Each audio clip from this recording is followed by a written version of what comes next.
The arrival of the COVID-19 pandemic revealed some startling cracks in the one-dimensional nature of modern education.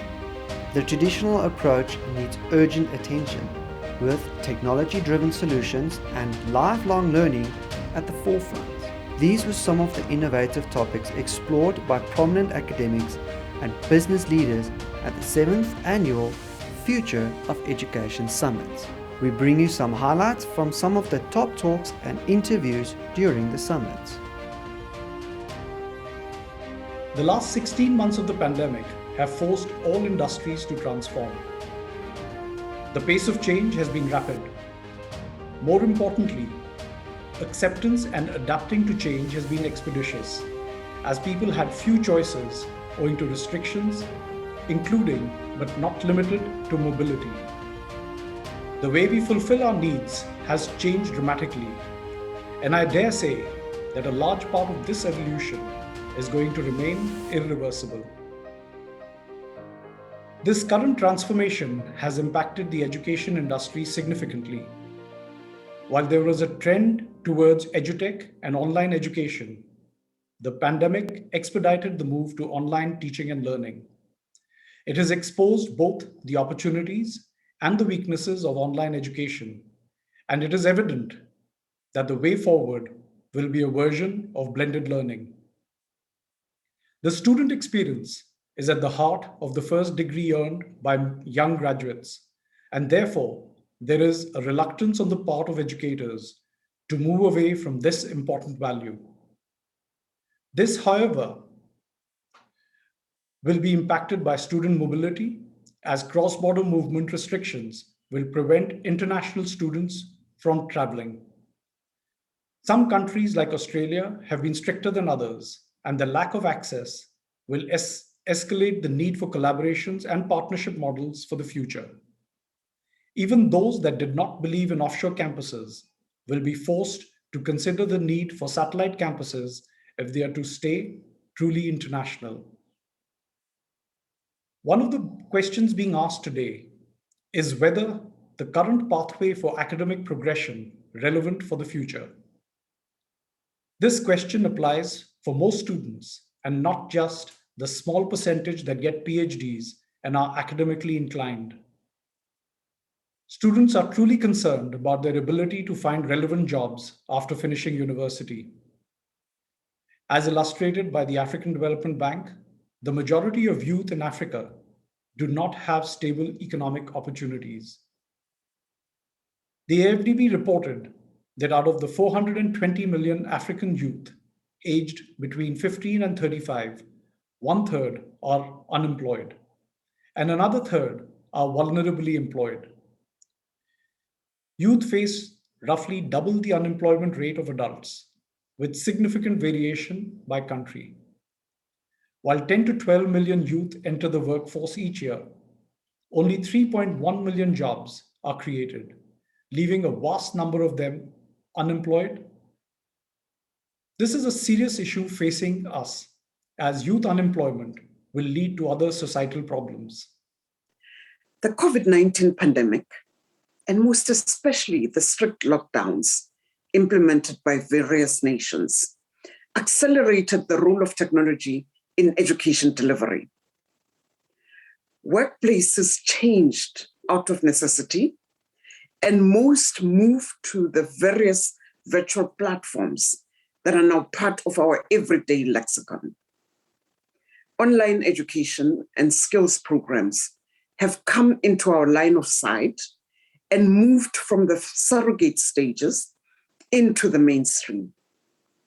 And notably, these are accessible to any and all who have access to an IP address. How democratic is this? How empowering?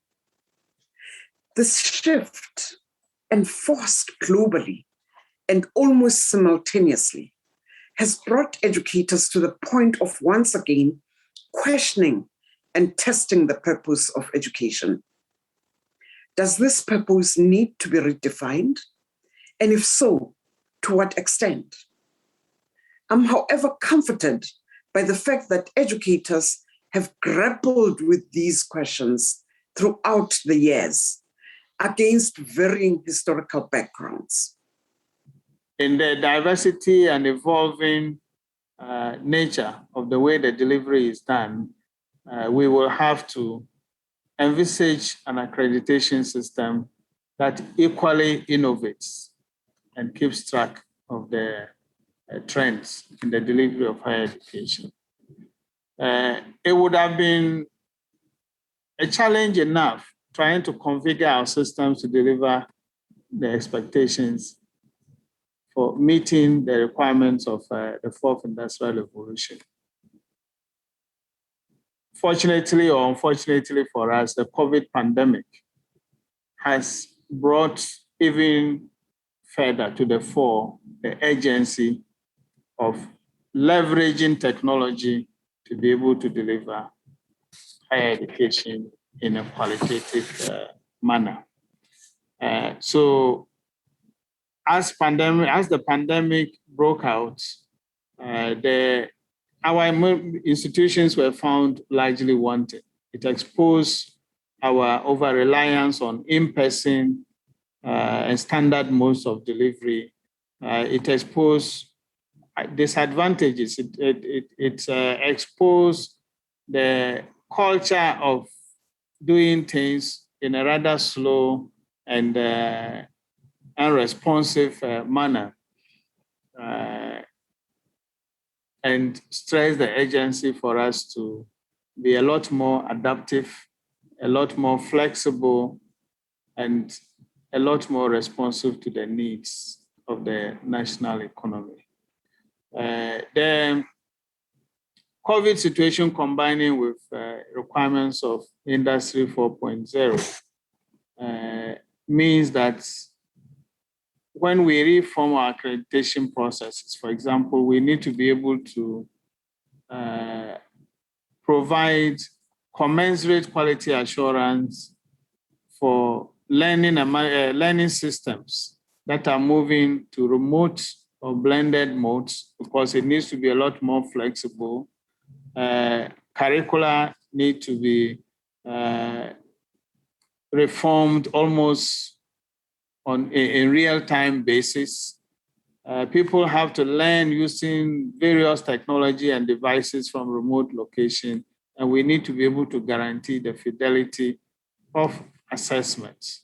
What we had to do was accelerate our ability to teach much more of our curriculum online, because we had to. There was no option.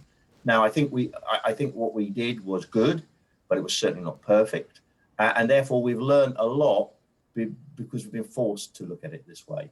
And we'll take some of those learning about delivering a blended approach to our education into the new normal. What I also think it's done is it's fundamentally asked questions about the way the curriculum is structured, i.e. the big lecture. What role does that play? The large set piece lecture in person, what role does that play? Is it more effective to do more of that online? And it goes back to the point I was making a few minutes ago, which is, where is the best use of person-to-person interaction? And what we're doing is we're rethinking our curriculum to make sure that those questions are answered much more proactively than they were previously, because I think there will be new models.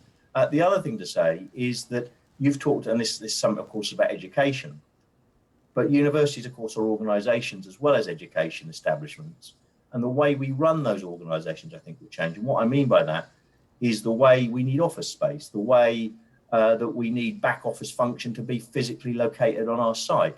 We'll still need that, of course we will, but do we need as much? And in fact, can we give more flexibility to the way people carry out their lives and their jobs? And I think what COVID has shown us is people can be in some ways empowered by having that greater flexibility and still being highly productive. So I think it's asked some fundamental questions of organisations. Education might be your only chance to change your life and make things better, and to have a revolution in your own life. So it's not trivially important that we get this right.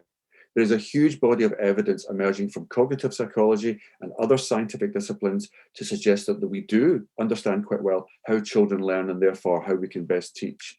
So what we really need is a focus on evidence-informed education. We need teacher training, which focuses in things like direct instruction, how we sequence the curriculum so it makes sense.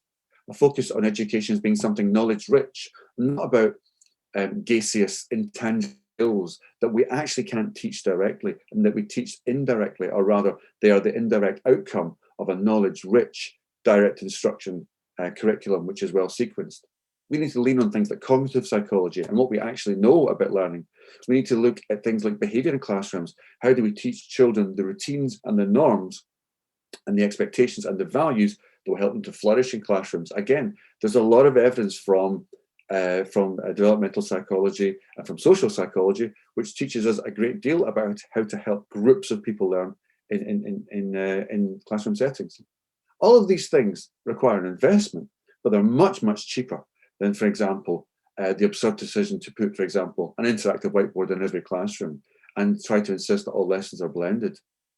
Try to avoid the old religion of progressivism. 21st century skills are a marketing ploy to regurgitate the same failed progressive education philosophies of a bygone era. It's redressed, it's got lipstick and a haircut, and it pretends to be something that it's not. I think the opportunity for a platform like CoachEd, which provides online coach education access, is the way of the future.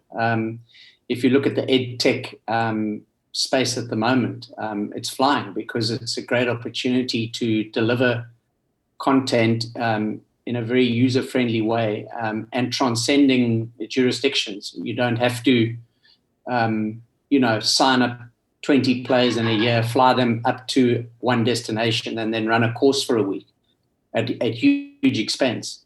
So I think this is the way of the future, and I think this will go well past COVID as a way of creating some scale in qualifying coaches. Let's remember there are a lot of cricket coaches out there in the world, and it's our kind of vision to serve the game as best we can, where we feel that we can get as many coaches as possible around the world qualified up. I think the coach education space is still quite outdated in many ways, and is really only serving those coaches that are aspiring to make a career out of it. We think this is a great opportunity to get a broader base of coaches through our 3 online products, just to become better versions of themselves, become more certified as a coach, so that they have credibility in their coaching as well.